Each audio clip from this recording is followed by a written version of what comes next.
जय हिंद दोस्तों, नमस्कार। ये तस्वीरें आप देख पा रहे हैं लघु सचिवालय हिसार के सामने से। और अभी थोड़ी देर पहले मैंने एक वीडियो डाला था, देखा होगा, जिसमें कि जो बच्चों के अभिभावक है उनका कहना है कि जो स्कूल प्रशासन है फीस मांग रहे हैं, एसएलसी नहीं दे रहे। क्या पूरा मामला है? वकील साहब लाल बहादुर खवाल जी यहाँ पर आए हैं, बातचीत कर लेते हैं। सर नमस्कार। नमस्ते जी। नमस्ते। देखने में सर ये आए हैं बुरवाला से, बच्चों के माता पिता भी हैं, बच्चे भी साथ में। पूरा बताएं क्या। बिल्कुल ऐसा, ये मेरे से भी मिले थे, पहले भी आए थे मेरे पास जी। और ये कह रहे थे भाई इसका कोई लीगल जो कोर्स बनता है ना वो करें। तो मैंने एक बार तो यही कहा था भाई आप डीसी साहब से मिलो। तो डी साहब से पहले मिले हैं, ये पहले मिले, लेकिन इनको सिर्फ आश्वासन किसी कुछ नहीं मिला।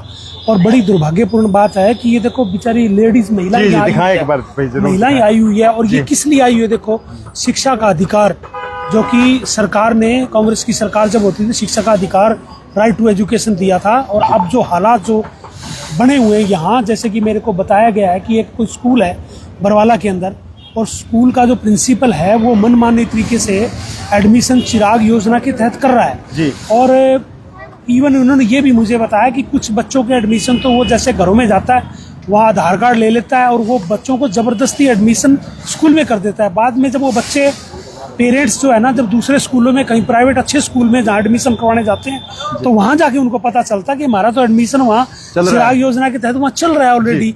और कितने सैकड़ों बच्चों की इस तरह से एडमिशन किए हुए उसने।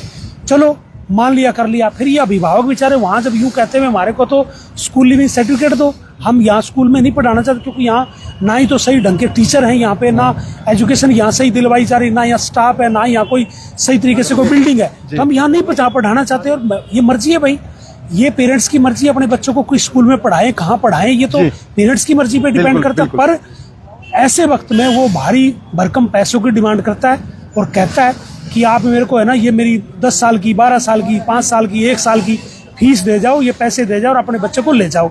अब ये बच्चा तो मेरा हो गया, अब ये बच्चे को तो मैं पढ़ाऊंगा, अब ये बच्चे को तो मैंने एडमिशन करा दिया, ऑनलाइन मैंने एडमिशन करा दिया।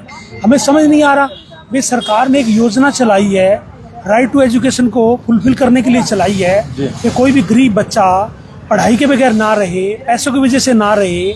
प्राइवेट स्कूलों को यह राइट दिया था। पहली बात तो ये प्राइवेट स्कूलों को इस तरह से देना ही एक मतलब सरकारी स्कूलों को ही अपलिफ्ट करना चाहिए सरकार को, ताकि सरकारी स्कूल इस तरह से अच्छे पढ़ाई वहाँ कराएं, वहाँ बच्चे पढ़ें। लेकिन नहीं, ऐसा नहीं हो पा रहा एजुकेशन के मामले में। पर ये कौन सी बात, ये हमें समझ नहीं आ रही कि वो जबरदस्ती बच्चों के एसएलसी नहीं दे रहा, स्कूलिंग सर्टिफिकेट नहीं दे रहा, बच्चे कहीं और पढ़ाना चाह रहे हैं। ये बड़ी दुर्भाग्यपूर्ण बात है सर। अगर आज मेरे पास इनकी कॉल आई थी, भी ऐसे हम आए हैं, डीसी साहब को हम ज्ञापन देना चाहते हैं, तो मैं यहाँ आया हूँ इन बच्चों के साथ। और इसके अलावा मैंने अभी है ना, ये मेरे को से बात कर रहे थे, तो इसका हमें ना, अगर यहाँ हमें न्याय नहीं मिला तो इनकी हम हाई कोर्ट में भी रिट फाइल करेंगे, ताकि है ना उस स्कूल के खिलाफ है ना कानूनी कार्रवाई हो, उसकी प्रॉपर इंक्वायरी हो, कितने फर्जी बच्चों को उसने एडमिशन चला रखे हैं और किस तरह से वो हमारा पैसा, जो कि हमारा अपना पब्लिक मनी है, उसका वो मिसयूज कर रहा है, उसको वो ग्रैब कर रहा है। वो सारा पर्दाफाश हो उसके लिए भी हम रिट फाइल करेंगे। जी। बात करें सर चिराग योजना की, सरकार की योजना, जिसमें कि आर्थिक सहायता भी शायद स्कूल को मिलता है, उसमें बिल्कुल टोटल पैसा वो है ना चिराग योजना का, सरकार का जो एक सिस्टम बना हुआ है, वो डायरेक्ट स्कूल को ही वो पैसा आता है, अभिभावकों को नहीं मिलता वो पैसा। अभिभावकों से तो वो एक पैसा भी वो वसूल नहीं कर सकते, इवन दो इनसे भारी वसूली करने का काम कर रहे हैं वो। ये कितनी दुर्भाग्यपूर्ण बात है। स्कूल में तो 30 बच्चे भी नहीं जाते और उन्होंने एडमिशन तो पता नहीं कितनों को दिखा रखा है। स्कूल में पढ़ाई करने के लिए 30 बच्चे भी नहीं जाते हैं। कोई बच्चे सरकारी स्कूल में पढ़ रहे हैं, वहाँ पे एडमिशन होने के बाद कोई बच्चे प्राइवेट स्कूल में जा रहे हैं। मेरा खुद का बच्चा सरकारी स्कूल में जा रहा है, ये बच्चे किसी और स्कूल में पढ़ाई कर रहे हैं। वहाँ पे एडमिशन आपका, एडमिशन हमारा। देखो अभी ये जोगिंदर है, इसका बच्चा भी है, इसने कितनी बड़ी बात बताई, कहता कि मेरा बच्चा किसी सरकारी स्कूल में पढ़ रहा है, सरकारी स्कूल में पढ़ रहा है, प्राइवेट स्कूल में कहीं और पढ़ रहा है, और एडमिशन इसका वहाँ चिराग योजना के तहत कौन सा स्कूल है, सीबीसी पब्लिक स्कूल में, वहाँ उसका एडमिशन चल रहा है। ये प्राइवेट फीस भर रहा है और सरकार से वो इस बच्चे की फीस ले रहा है। इस तरह बहुत सारे जैसे खड़े हैं, इन्होंने बताया मुझे, और बच्चों के साथ भी सेम यही स्टोरी है। तो ये जब पैसा ही दे रहे हैं तो वो किस बात का सरकार से पैसा ले रहा है? ओरिजिनल एसएलसी इसके पास है, ओरिजिनल, और उसके बाद इसकी गुड़िया का एडमिशन है सीबीसी स्कूल में दिखा रहा है। अच्छा, ओरिजिनल एसएलसी इनके पास है। उन्होंने पता नहीं कैसे किया सर, गए नहीं स्कूल में, नहीं गए सर, गए नहीं वहाँ पे। ये ओरिजिनल ये इनके पास है, देखो अब ओरिजिनल इनके पास है। जी। और उसके बाद एडमिशन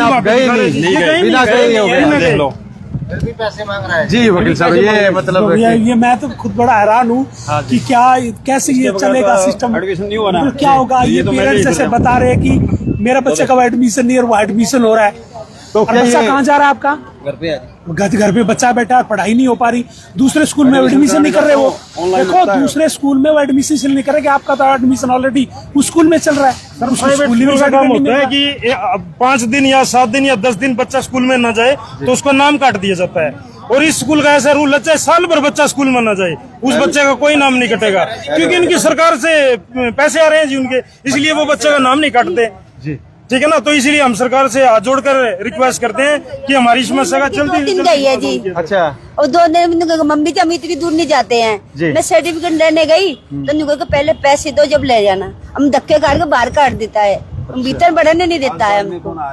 और हमने बरवाड़ा से आए आप? हाँ जी। क्या नाम आपका? बेबी नाम है मेरा जी। अच्छा हम सर्टिफिकेट लेने जाते हैं तो हमने नु कही थी उससे नाम लिखा के ले, उससे बात नहीं कराता वो हमारा।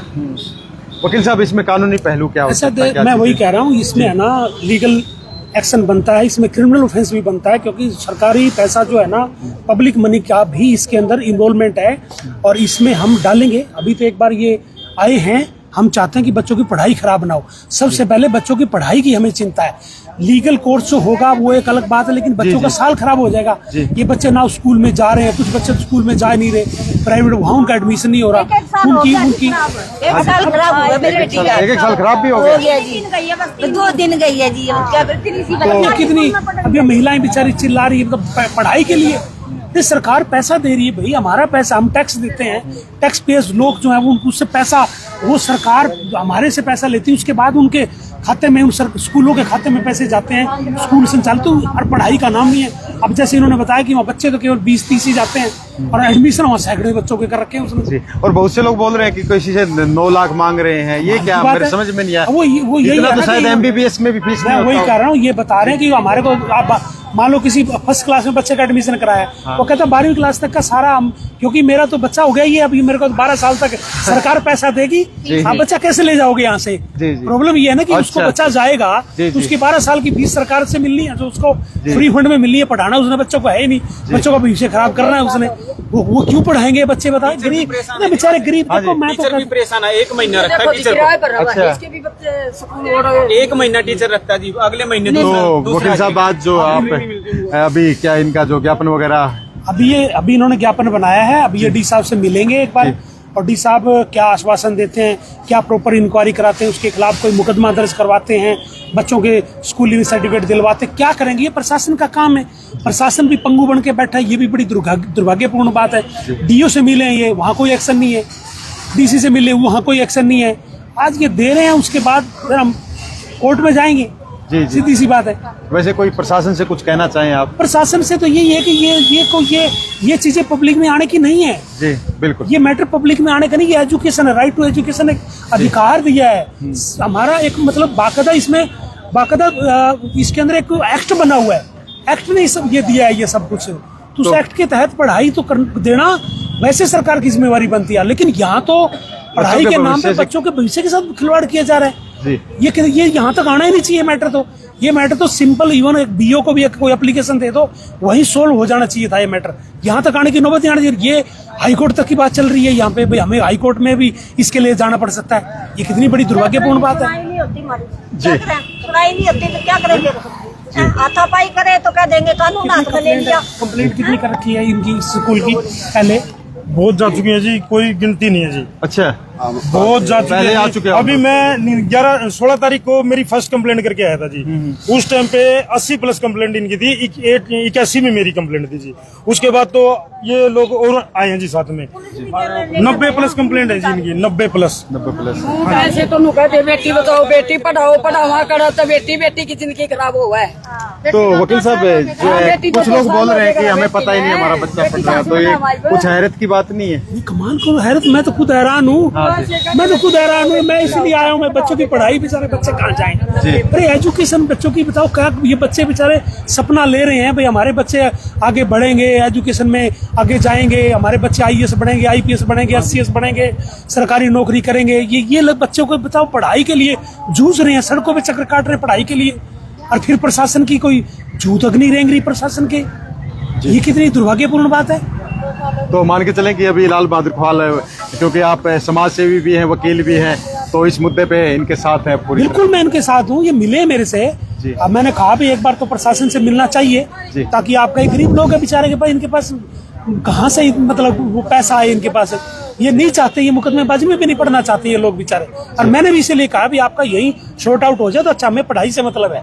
लेकिन जिस तरह से धांधली स्कूल में चल रही है, किस तरह से वो कर रहा है, कितने सालों से वो कर रहा होगा, चिराग योजना का कितना वो बेनिफिट उठा चुका होगा, कितने पैसे का गबन कर चुका, तो ये तो प्रॉपर तो इंक्वायरी ये का मैटर बनता है। अकेला स्कूल प्रशासन इस तरह कर सकता है कोई? और मैं कहता हूँ 100% इसमें है ना ऊपर तक का ये एक ये नेटवर्क है। जी। और इससे पहले भी बहुत सारे मुकदमे दर्ज हुए हैं इस तरह के, जो भट्ठों पे जो स्कूल एजुकेशन का जो राइट टू एजुकेशन का जो अधिकार है, बहुत सारे एनजीओज हैं वो पढ़ाते हैं, वो पैसा ऐंठते हैं, और वही काम इस तरह चल रहा है। ये मैं कहता हूँ ये अकेला स्कूल नहीं है, ये तो ये बच्चे बेचारे जूझ रहे हैं। बहुत सारे और भी स्कूल ऐसे होंगे। प्रॉपर इंक्वायरी होनी चाहिए, सारे स्कूलों की इंक्वायरी होनी चाहिए। जहाँ जहाँ इस तरह की धांधली हो रही है सारे स्कूलों की। और ओवरऑल हम ये पिटीशन अगर मान लो इनको बेचारों को न्याय नहीं मिला, तो मैं तो ओवरऑल एक पिटीशन लगाने जा रहा हूँ जी। भाई ये सारा ही एक मतलब है ना, इसका होना चाहिए, इंक्वायरी होनी चाहिए। तो जांच होना चाहिए इसका। बिल्कुल होनी चाहिए, क्यों नहीं होनी चाहिए। जी, धन्यवाद वकील साहब। तो वरिष्ठ अधिवक्ता लाल बहादुर खुवाल थे, जिन्होंने बोल दिया कि भाई जांच जरूरी होनी चाहिए, दूध का दूध पानी का पानी होना चाहिए। और फिलहाल जो है यहाँ पर महिलाएं भी है और काफी संख्या में बच्चे पुरुष इकट्ठा है, और जो कि अभी ज्ञापन देंगे डीसी महोदय के नाम। और फिलहाल जो तस्वीरें आप देख पाए हैं ये है लघु सचिवालय हिसार से, और इन्हीं तस्वीरों के साथ फिलहाल लूंगा इजाजत। जल्द मिलेंगे अगली अपडेट पे, तब तक के लिए सभी साथियों को जय हिंद, जय भारत।